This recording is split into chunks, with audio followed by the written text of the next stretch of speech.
السلام علیکم ورحمۃ اللہ وبرکاتہ۔ میرے نبی پاک صلی اللہ علیہ وسلم نے فرمایا، تب تک کوئی کامل ایمان والا ہی نہیں ہو سکتا، مومن ہی نہیں ہو سکتا کہ جب تک میں اس کو اس کی جان، اس کے مال، اس کی اولاد سے زیادہ محبوب تر نہ ہو جاؤں۔ بھائیو، آج امت محمدیہ کی ذلت اور رسوائی کی ایک سب سے بڑی وجہ یہ بھی ہے کہ آج امت محمدیہ نماز اور قرآن پاک کو چھوڑ چکی ہے۔ آج امت محمدیہ میں 95% تو نماز پڑھتے ہی نہیں، اور جو 5% پڑھتے ہیں وہ بھی اس طرح پڑھتے ہیں جیسے اللہ پر احسان کر رہے ہوں، کیونکہ نہ ہمارا نماز میں دھیان ہوتا ہے، دنیا کے خیالات ہوتے ہیں۔ اور جو نماز پڑھنے آتے ہیں وہ بے شک بزرگ بھی ہو تو آپ دیکھیں گے کہ اس کا نماز پڑھنے کا طریقہ میں بھی فرق ہوگا۔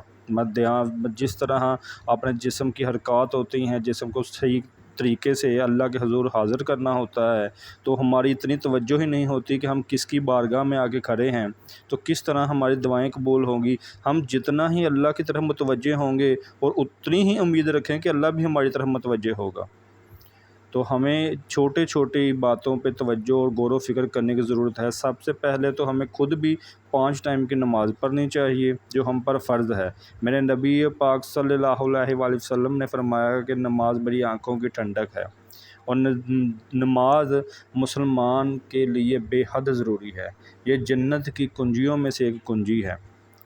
تو ہمیں خلوص نیت سے اللہ کی رضا کے لیے اور نبی پاک صلی اللہ علیہ وسلم کی آنکھوں کو ٹھنڈک پہنچانے کے لیے نماز پڑھنی چاہیے۔ نماز میں ہماری دنیا کی بھی بھلائی ہے اور آخرت کی بھی بھلائی ہے۔ اور خود بھی نماز پڑھیں اور ہر اپنے چھوٹے بڑے بہن بھائی کو، اپنے گھر والے افراد کو، دوستوں کو، گلی محلے میں نماز کی تلقین کریں، نماز کی دعوت دیں۔ اگر آپ کی وجہ سے کوئی ایک بھی نماز پڑھنا شروع ہو گیا تو آپ کے لیے آخرت کا ذخیرہ جمع ہو جائے گا۔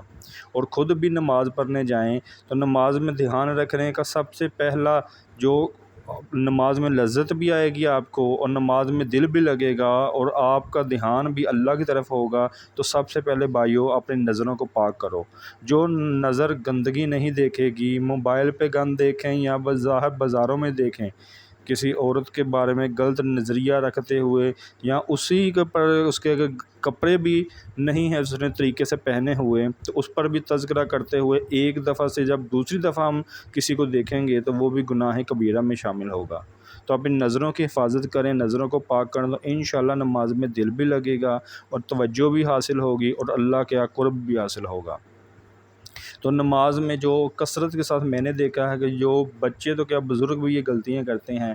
ایک تو جب اللہ کے حضور کھڑے ہوتے ہیں تو نماز میں اپنے پاؤں بالکل سیدھے رکھیں، نماز میں اپنا دھیان اپنی سجدے کی جگہ رکھیں۔ دھیان اکثر دیکھیں گے کہ بزرگ لوگ سیدھا دیکھ لیتے ہیں یا سائڈ پہ دیکھ لیتے ہیں، تو اپنے بزرگوں کو سمجھائیں کہ ایسا نہ کریں۔ اللہ کے نبی نے فرمایا ہے کہ نماز میں دھیان اوپر یا سائڈوں پہ نہ کریں۔ تو اپنے پاؤں کا طرف دھیان رکھیں کہ پاؤں سیدھے رکھیں، اور پاؤں اپنے کندھوں کے ہر بندہ برابر رکھے۔ جب ہر بندہ اپنے پاؤں کو اپنے کندھوں کے برابر رکھے گا تو انشاءاللہ صف جو ہے وہ بہت خوبصورتی کے ساتھ بنے گی۔ اور اپنا دھیان سجدے کی جگہ پہ رکھیں، اور سب سے پہلے اور سب سے ضروری اپنے دماغ میں یہ بات رکھیں کہ آپ کس کے حضور کھڑے ہیں۔ اگر ہم کسی S H O, M P, M N A کے آگے کھڑے ہوں تو ہمیں دھیان ہوتا ہے کہ ادھر ہم نے سوچ سمجھ کے بات کرنی ہے کہ کوئی اس طرح کا لفظ نہ بول دیں کہ اگلے کو برا لگ جائے اور ہمارے لیے دنیا کا نقصان ہو جائے۔ تو جہاں ہم دنیا کا نقصان دیکھتے ہیں تو اپنی آخرت کا نقصان دیکھیں کہ جو وہ زندگی جو ساری زندگی ختم ہی نہیں ہونے والی، لازوال زندگی ہے۔ اللہ وہ زندگی ہمیں دے گا جو کبھی ختم نہیں ہوگی، کبھی زوال نہیں ہوگا، کبھی موت نہیں آئے گی۔ تو اس زندگی کے لیے جد و جہد کریں، اس کے لیے غور و فکر کریں۔ تو جب ہم دنیاوی کسی عہدے والے کے سامنے بڑے ہی ادب اور احترام سے کھڑے ہوتے ہیں تو ہمیں نماز کے ٹائم بھی یہ دھیان رکھنا چاہیے کہ ہم تو ساری کائنات کے خالق و مالک کے آگے کھڑے ہیں، اس کے حضور کھڑے ہیں کہ جس کی اجازت کے بغیر تو پتہ بھی نہیں گرتا۔ اگر یہ دنیا کا نظام چل رہا ہے تو وہ دیکھ رہا ہے، اس کی رضا سے چل رہا ہے۔ اگر کوئی غلط بھی کر رہا ہے تو وہ دیکھ رہا ہے کہ یہ اپنے لیے وہ آخرت کے لیے کیا ذخیرہ کر کے لے کے آتا ہے۔ دنیا امتحان گاہ ہے بھائیو، اس میں مشکلات اور تنگی کے ساتھ ہی زندگی گزار جائیں تو آخرت میں انشاءاللہ تعالی نجات ہوگی۔ اللہ اپنے فضل سے کسی کو غنی کر دے تو کر دے، ورنہ جو زندگی کے حالات ہیں نا، وہ ہر بندے کے تنگ ہی گزریں گے۔ جب یہ نبی پاک صلی اللہ علیہ وسلم کے گھرانے نے غربت کو تو خود پسند کیا، اس کے علاوہ بھی آپ دیکھیں گے کوئی بھی ولی اللہ اگر کوئی تخت کا بادشاہ تھا تو اس نے تخت کو ٹھوکر مار کر یہ غربت کو پسند کیا کہ یہ میرے نبی کی پسند تھی۔ تو اگر دنیا کی یہ دولت دنیا کے ساتھ اگر اتنی ہی اٹیچ ہوتی تو یہ سب سے پہلے پنجتن پاک کے گھرانے کے پاس ہوتی، پھر سید زادوں کے اور ولی اللہ لوگوں کے پاس ہوتی۔ آپ اتحاد اٹھا کے دیکھ لیں، نبی پاک نے تو اپنے لیے اور اپنی آل کے لیے تو پسند کی تھی نا غربت، اس کے بعد بھی کسی ولی اللہ کو آپ نہیں دیکھیں گے کہ اس نے دنیا اور آخرت کو ساتھ لے کے چلا ہو، اس نے دنیا کی بھی بادشاہت اور عیاشی کی ہو اور اللہ سے آخرت کی بھی عیاشی کی تمنا کی ہو۔